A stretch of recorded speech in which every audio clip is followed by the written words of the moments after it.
Hello guys, तो कैसे हैं आप सभी। तो आज की कहानी शुरू करने से पहले अगर आप मेरे चैनल पर न्यू हैं तो प्लीज़ उसे सब्सक्राइब जरूर कीजिएगा। तो आज की कहानी शुरू करते हैं। रिश्तों की डोर बहुत नाजुक होती है, उसे कमज़ोर ना पड़ने दे। आरती अपनी छोटी बहन को फ़ोन मिलाती है। अपने कपड़ों की पैकिंग करते हुए आव्या फ़ोन उठाती है। आरती कहती है, अरे कहाँ बिज़ी हो मेरी छोटी बहन। कुछ नहीं दीदी, बस कपड़े लगा रही हूँ बैग में, कहीं जा रही हूँ। क्या? कहाँ जा रही हो? हाँ दीदी, 1 हफ्ते के लिए भैया के जा रही हूँ। तो आरती कहती है, तुम पागल हो गई हो क्या? 1 हफ्ता कैसे रहोगी वहाँ?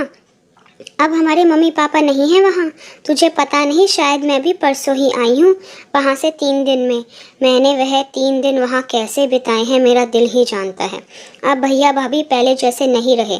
अरे अब की बार तो भाभी ने इतने ड्रामे किए हैं। कभी कहती मेरा सिर दुख रहा है, तो कभी कहती मुझे चक्कर आ रहे हैं।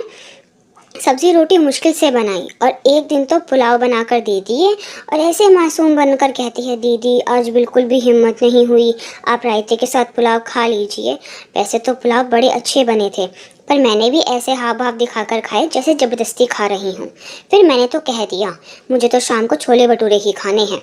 महारानी ने इतनी मुश्किल से बनाए जैसे अभी गिर पड़ेगी। अरे मायके में 2-4 दिन आराम करने जाते हैं, पर भाभी तो सोचती है कि हम वहाँ पर भी काम करें।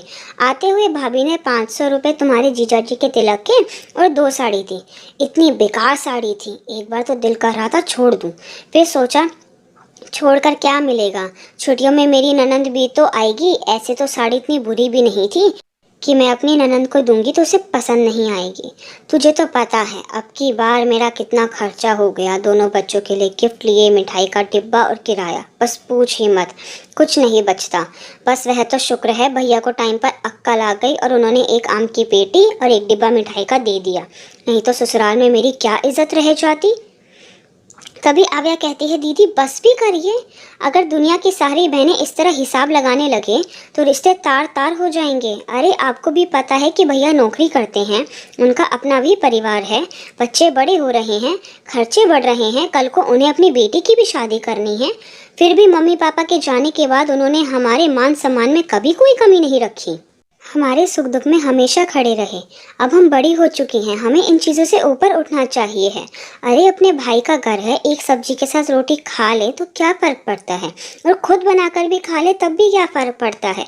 कम से कम हमें इतना अधिकार तो है कि हम रसोई में घुसकर जो मन करे वह बनाकर खा सकते हैं। और भाभी नाटक नहीं कर रही थी, वह सच में बीमार हैं।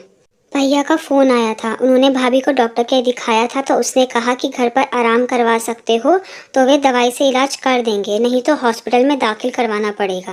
भैया बहुत परेशान थे कि अगर मैंने तुम्हारी भाभी को हॉस्पिटल में एडमिट करवाया तो क्या पता कितना बिल बन जाए।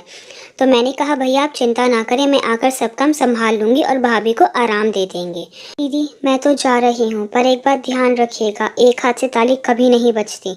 कभी कल को आपके पास पछताने के सिवाय कोई रास्ता ना रहे। आव्या की बातें रह रहकर आरती के कानों में गूंज रही थी। उसके सामने सब घूम रहा था कि उस दिन भाभी ने कितनी मुश्किल से उसके लिए छोले भटूरे बनाए।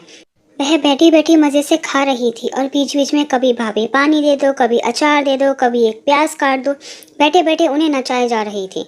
अब उसे खुद पर गुस्सा आ रहा था। फिर उसने एक फैसला किया और अपने पति से बात करके भैया के घर पहुंच गई। भैया उसे देखकर बोले, दीदी आप यहाँ? तो आरती ने कहा, आव्या ने बताया कि भाभी बीमार है, तो मैंने सोचा वह भाभी को संभालना और घर का काम दोनों नहीं कर पाएगी, इसलिए मैं आ गई।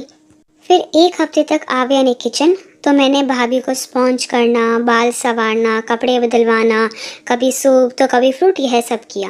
डॉक्टर उनकी रिकवरी देखकर काफ़ी खुश था, बोला अब यह बिल्कुल ठीक है, बस 1 हफ्ता दवाई और चलेंगी, फिर सब ठीक। भैया बोले, सच में तुम दोनों के बिना मैं इसे कैसे संभालता। तो हमने कहा, क्या भैया अकेले क्यों, हम हैं ना आपकी बहनें। भाभी ने चलते समय दोनों बहनों को पैसों के लिफाफे दिए, तो दोनों ने उसमें से एक का सिक्का निकाल कर अपने पास रखा और बाकी पैसे भैया को दे दिए और कहा, भैया लेन देन तो पूरी उम्र का है, अभी इलाज पर आपका बहुत खर्चा हो गया है, इन पैसों से भाभी के लिए 1 महीने के लिए मेड लगवा देना ताकि उन्हें पूरा आराम मिल सके। यह सुनकर भाभी अपनी ननंद के गले लगकर रोने लगी। तो हमने कहा, भाभी ससुराल हम जा रही हैं, आप तो ससुराल में ही हो। यह सुनकर सब हंस पड़े। आज मुझे संतोष था कि रिश्तों की डोर को कमज़ोर होने से पहले ही मैंने उन्हें संभाल लिया। आई होप गाइस कि आपको मेरी वीडियो पसंद आई हो। अगर आपको मेरी वीडियो पसंद आई है तो प्लीज़ उसे लाइक ज़रूर कीजिएगा, शेयर कीजिएगा, मुझे कमेंट करके बताइएगा कि आपको मेरी वीडियो कैसी लगी। अगर आपने अभी तक मेरे चैनल को सब्सक्राइब नहीं किया तो प्लीज़ उसे सब्सक्राइब ज़रूर कीजिएगा। Thank you so much guys मेरी वीडियो देखने के लिए।